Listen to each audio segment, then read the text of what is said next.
आज के इस नए प्रोग्राम में, नई सीरीज में आपका स्वागत है। इधर पिछले कुछ हफ्तों से फिलोसफी और बात करते करते काफ़ी, क्या कहना चाहिए, एक सारता जिसको बोलते हैं, एक रास्ता आने लगी थी, मोनोटनी आने लगी थी। तो हमें लगा कि हम एक सीरीज और शुरू करते हैं जो साथ साथ ही चले, और इस सीरीज में हम पॉलिटिकल थॉट्स को, राजनीतिक विचारों को, विचारधाराओं को डिस्कस करेंगे। इस पूरे चैनल का पर्पज़ एक ही है कि हमारे समाज में सोचने समझने की, चर्चाओं की जो गहराई है, गंभीरता है, वो बढ़े। समाज का हर व्यक्ति जब किसी मुद्दे पर बात करे तो उसके बाद ठोस तथ्य हों, ठोस विचार हों, और दुनिया में क्या क्या सोचा गया, क्या क्या कहा गया, उसकी जानकारी हो।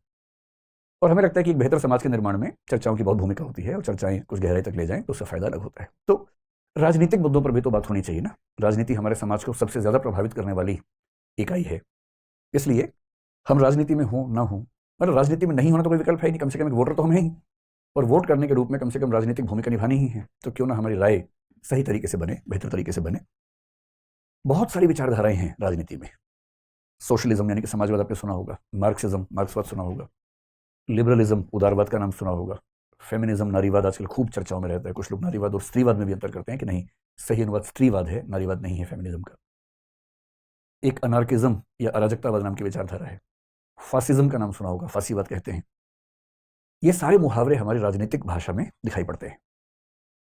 एक हद तक ये लेबल्स हैं, स्टिकर्स हैं, और लोग ये स्टिकर्स हाथ में लेके तैयार होते हैं कि अगर किसी के मुंह से कोई एक वाक्य निकला खास तरीके का तो उसके माथे पे चिपका देते हैं कि तुम फांसीवादी हो, तुम मार्क्सवादी हो, तुम ये वादी हो, तुम वो वादी हो। और गांधीवाद तो भूल गए, गांधीवाद भी तो है ही, गांधीज्म भी तो है ही। अम्बेडकरवाद, अम्बेडकरिज्म एक विचारधारा है। कुछ लोग कहते हैं कि मनुवाद या मनोइज्म, या उसका दूसरा नाम कुछ लोग ब्राह्मणवाद या ब्राह्मणिज्म कह देते हैं, वो भी एक विचारधारा है। ये सारी विचारधाराएं क्या हैं, इन सबको हम समझेंगे धीरे धीरे, बारी बारी। लेकिन सारी विचारधाराओं को समझने से पहले दो शब्द, एक शब्द है लेफ्ट जिसको हिंदी में कहते हैं वाम, एक है राइट जिसको बोलते हैं दक्षिण। तो लेफ्टिस्ट होना क्या है, राइटिस्ट होना क्या है, वामपंथी होना क्या है, दक्षिणपंथी होना क्या है, क्योंकि इस बेसिक क्लासिफिकेशन के अंदर बाकी विचारधाराएं आमतौर पर एडजस्ट की जाती हैं। जैसे मार्क्सवाद है, समाजवाद है, ये सब लेफ्ट की विचारधाराएं हैं। फासीवाद है, नाजीवाद है, ये सब राइट की विचारधाराएं हैं। कुछ विचारधाराएं सेट नहीं हो पाती इसमें, वो दुविधा है, लेकिन मोटे तौर पर हम सभी विचारधाराओं को लेफ्ट और राइट के अंदर क्लासीफाई कर लेते हैं। इसलिए बेहतर है कि हम शुरुआत यहीं से करें कि लेफ्ट क्या है और राइट क्या है। और राजनीति को हल्के में नहीं लेना है, समझना है चीज़ों को। तो जितने भी आपके संदेह बीच में हो, तुरंत सवाल पूछिए और हम एक मुकम्मल पहचान बना के चलेंगे। आप में से कितने लोगों को अपने बारे में पता है कि आप लेफ्टिस्ट है कि राइटिस्ट हैं? क्या कुछ लोग ऐसे हैं? लेफ्टिस्ट कितने लोग हैं आप में से? 3, 4। और आप में से राइटिस्ट लोग कितने हैं? 2 हैं, 3 हैं। बाकी सब, बाकी सब मतलब थोड़ा बैलेंस कर लेते हैं, बैलेंस कर लेते हैं। और कितने ऐसे हैं जो सोच रहे हैं कि ये होता क्या है? ये तो बाद में बताऊंगा, पहले पता तो लगे कि होता क्या है। कई लोग ऐसे भी तो होंगे।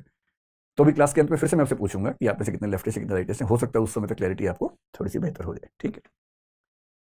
तो अपना छोड़िए, ये बताइए कि अगर मैं आपसे पूछूं कि भारत के राजनीतिक दलों में से कौन कौन से दल राइटिस्ट हैं, तो आप किस किस पार्टी का नाम लेना चाहेंगे? जिसका मन करे हाथ खड़ा करे और बोले। राइटिस्ट यानी कि दक्षिणपंथी दल अगर कोई है भारतीय राजनीति में तो कौन सा है? हाँ बताइए। बीजेपी है, ठीक है। भारतीय जनता पार्टी ना। बीजेपी तो हो गया, एक तो हो गया। शिवसेना राइटिस्ट पार्टी है, ठीक है।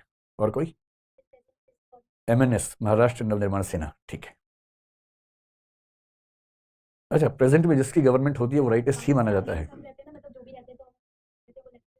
अच्छा, जो सरकार के खिलाफ होता है उसको हम लेफ्टिस्ट मान लेते हैं जनरली? नहीं नहीं, आपका नहीं, मतलब जनरली आपका मानना है कि जो सरकार के खिलाफ है वो लेफ्टिस्ट हो जाता है, जो सरकार में है वो राइटिस्ट हो जाता है। हाँ, एक बहुत सामान्य रूप से ऐसी संभावना पे सोचा जा सकता है। हालांकि उस केस में हमें यह मानना पड़ेगा कि चीन की सरकार दक्षिणपंथी है। वैसे तो चीन की सरकार के बारे में सच में चीन को भी नहीं पता कि क्या सरकार है। भारत में एक नेता हुए थे सीताराम केसरी, आपने शायद नाम सुना होगा, कांग्रेस के अध्यक्ष रहे कुछ समय। उन्होंने चीन को, आप पता ना, चाइनीज कम्युनिस्ट पार्टी कहते हैं कि चाइना कम्युनिस्ट कंट्री, ऐसा कई लोग मानते हैं। चाइना भी मानता है, क्लेम भी करता है। तो एक बार सीताराम केसरी ने एक इंटरव्यू में बड़ी अच्छी बात कही। उन्होंने कहा कि चीन की कम्युनिस्ट सरकार जो है ना वो डीटीसी की बस जैसी है। डीटीसी समझते हैं आप लोग? Delhi transport corporation. तो चीन की कम्युनिस्ट पार्टी की सरकार डीटीसी की बस जैसी है, इंडिकेशन लेफ्ट का देती है, मुड़ती राइट में है। तो पता नहीं चलता कि वो सच में वामपंथी है कि दक्षिणपंथी है, लेकिन वो क्लेम करते हैं कि वो वामपंथी यानी कि लेफ्टिस्ट हैं, ऐसा उनके बारे में कहते हैं। चलिए, तो राइट में आपने कुछ पार्टियां बता दी, बीजेपी और शिवसेना और महाराष्ट्र निर्माण सेना। और कोई पार्टी में ध्यान नहीं आ रही? अच्छा, लेफ्ट का बताइए, लेफ्ट में कौन सी पार्टीज हैं? कांग्रेस लेफ्ट में है, और सीपीआई, टीएमसी, ठीक है, टीएमसी को भी लेफ्ट में रख लीजिए। और मतलब जो जो मोदी के खिलाफ है वो सब लेफ्ट वाले हैं बेसिकली, और जो जो उनके समर्थन में वो सब राइट वाले हैं। तो फिर नीतीश कुमार कहाँ है? वो मतलब राइट में से लेफ्ट में चले गए, ऐसा लग रहा है। ठीक है, चलिए शुरू करते हैं, इसके पीछे की क्या कहानी है। देखिए, अगर हिस्टोरिकली इस चीज को देखें, हिस्टोरिकली तो मामला बहुत ही आसान सा है। और आसान सा ये मामला है कि 1789 में जब फ्रेंच रिवॉल्यूशन का दौर चल रहा था, आपने सुना है फ्रांस में क्रांति हुई थी, जिसको इतिहास में बहुत महत्व मिलता है। उस फ्रेंच रिवॉल्यूशन में घटना घटी, बहुत छोटी सी घटना है, और बात सिर्फ उतनी सी थी जहां से ये बात शुरू हुई। लेकिन जब बात शुरू हो गई तो उसके बाद बात बहुत आगे बढ़ गई। बात ये थी कि नेशनल असेंबली की बैठक चल रही थी, और नेशनल असेंबली की बैठक में जो बीच में थे वो तो जो चेयरपर्सन थे, प्रेसिडेंट थे, या किंग मान लीजिए, वो थे। उस समय फ्रांस में माहौल ऐसा था कि उनके समर्थन और विरोध में तलवारें खिंची हुई थी। जब ऐसा माहौल होता है तो जो एक तरफ के लोग हैं चाहते कि एक साथ में बैठे, गुटबाजी जो चरम पे होती है, घर तक में ऐसा होता है, परिवार तक में ऐसा होता है, तो वहां भी ऐसा होता था। तो राजा के दाईं तरफ वो सब लोग बैठे, मैं राजा की तरफ से देखूं तो इसको दाएं, हम इधर से देखते हैं ना, इसको दाएं मान लीजिए, राइट मान लीजिए, इसको लेफ्ट मान लीजिए। राजा के राइट साइड में वो सब लोग बैठे जो राजा के समर्थक थे, सपोर्टर्स थे, वो राजतंत्र के समर्थक थे। उनका मानना था कि ये जो मोनार्की है, राजसत्ता है, बनी रहे। लेफ्ट में वो सब लोग बैठे जो उस समय राजा के या राजतंत्र के विरोधी थे, और इनका मानना था कि अब राजतंत्र खत्म हो जाना चाहिए, अब रिपब्लिक सिस्टम, रिपब्लिकन सिस्टम यानी कि लोकतंत्र का सिस्टम शुरू होना चाहिए। रिपब्लिक का मोटा मोटा मतलब ऐसा लोकतंत्र जिसमें जो राज्य का प्रमुख है वो भी चुना जाता है। जैसे इंग्लैंड रिपब्लिक नहीं है, अमेरिका है, भारत है, क्योंकि हमारे यहाँ राष्ट्रपति, उनके यहाँ भी राष्ट्रपति अमेरिका में भी चुना जाता है।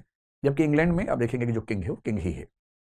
तो जहां हेड ऑफ स्टेट भी इलेक्टेड हो उसको बोलते हैं रिपब्लिकन सिस्टम, और फ्रांस में रिपब्लिकन सिस्टम की डिमांड उस समय होने लगी थी। तो मोटी सी बात यह हुई कि तब से बात चल पड़ी कि जो समर्थक लोग हैं वो राइटिस्ट हैं, और जो विरोधी लोग हैं वो लेफ्टिस्ट हैं। राजतंत्र के समर्थक राइट, विरोधी लेफ्ट। शायद इसी को ध्यान में रख के आपने ये बात कही कि जो सत्ता का समर्थक है वो राइटिस्ट है, जो सत्ता का विरोधी है वो लेफ्टिस्ट है। पर ये बात सिर्फ इतनी है नहीं, इसे थोड़ा सा और आगे बढ़ाएं। ये जो विरोधी थे ये कौन लोग थे? आमतौर पर ये वो लोग थे जो आम लोग थे, जो कॉमनर्स थे, जिनको वहां की भाषा में थर्ड स्टेट भी कह देते हैं, जो कॉमनर्स थे। और जो समर्थक थे वो आमतौर पर वो लोग थे जो काफी प्रभुत्वशाली लोग थे, पावरफुल लोग थे, नोबिलिटी थी, एरिस्टोक्रेसी थी, जो काफी समृद्ध और रसूख वाले लोग थे, ताकतवर लोग थे, पैसे वाले लोग थे, अमीर लोग थे। क्योंकि जो अमीर आदमी होगा, जो फायदे में होगा, वो परिवर्तन क्यों चाहेगा? परिवर्तन इतिहास के हर दौर में वही चाहता है जो नुकसान में है। ये जिसको कम से कम इस बात का एहसास है कि मैं नुकसान में हूं, बेशक वो फायदे में हो, सारा खेल एहसास का है। इसको सोशियोलॉजी और पॉलिटिकल साइंस में एक शब्द बोलते हैं, the feeling of relative deprivation. तुलनात्मक रूप से वंचित होने की भावना सारे आंदोलनों के मूल में होती है। अगर कोई आपको रियलाइज करवा दे कि आप वंचित हैं, बेशक आप वंचित ना हो, बस रियलाइज करवा दे, तो आप आंदोलन करने लगेंगे। और यदि आपको रियलाइजेशन है कि आप फायदे में है तो आप आंदोलन कभी नहीं करेंगे। एक सामान्य सी बात इतिहास में देखी जाती है। फिर देखा गया कि समर्थकों में जितने लोग क्लर्जी में थे, क्लर्जी का मतलब है जो चर्च के समर्थक है, धार्मिक लोग हैं, चर्च के लोग हैं बेसिकली, जो चर्च के लोग थे वो भी आमतौर पर राजतंत्र के समर्थन में थे, क्योंकि चर्च और राजतंत्र के बीच में एक अच्छा खासा सिस्टम बना हुआ था। और जो विरोधी लोग थे उनको चर्च की सपोर्ट नहीं थी, तो हम कह सकते हैं कि चर्च की सपोर्ट इस तरफ प्रायः नहीं थी। तो हम कह सकते हैं कि धार्मिक लोग आमतौर पर समर्थकों में थे, जो धार्मिक नहीं थे या धर्म से दूर थे वो आमतौर पर विरोधियों में शामिल हो गए थे। जब कोई आंदोलन होता है तो 2, 4, 5, 10, 20 लोग समझते हैं उसकी गहराई, बाकी लोग तो माहौल बनाते हैं। उनको बस बदलाव चाहिए, उनको ये नहीं पता बदलाव से क्या होने वाला है, कैसे होगा। तो इसी को एक शब्द में और कह दें कि जो विरोधी हैं उनको बोलते हैं प्रो चेंज, कि चेंज होना चाहिए, बदलाव होना चाहिए। और ये जो लोग थे ये थे स्टेटस कोइस्ट। स्टेटस को एक शब्द है पॉलिटिकल साइंस में, स्टेटस को का मतलब है यथास्थिति, जैसी स्थिति है बनी रहे। तो स्टेटस को में जो यकीन रखते हैं उनको बोलते हैं स्टेटस कोइस्ट, और विचार को बोलते हैं स्टेटस कोइज्म, यानी कि यथास्थितिवाद। जो है रहने दो, चेंज मत करो, बदलाव मत करो, परेशान मत करो। 2-3 मीटिंग्स ऐसी हुई। पहली मीटिंग्स हुई नेशनल असेंबली की, फिर हुई कॉन्स्टिट्यूएंट असेंबली की, और उसमें ये मोटा मोटा खाका बना रहा कि चेंज के समर्थक, राजतंत्र के विरोधी, आम आदमी, धर्म से दूर रहने वाले लेफ्ट में बैठे, राजतंत्र के समर्थक, समृद्ध लोग, चर्च के समर्थक, यथास्थितिवादी राइट में बैठे।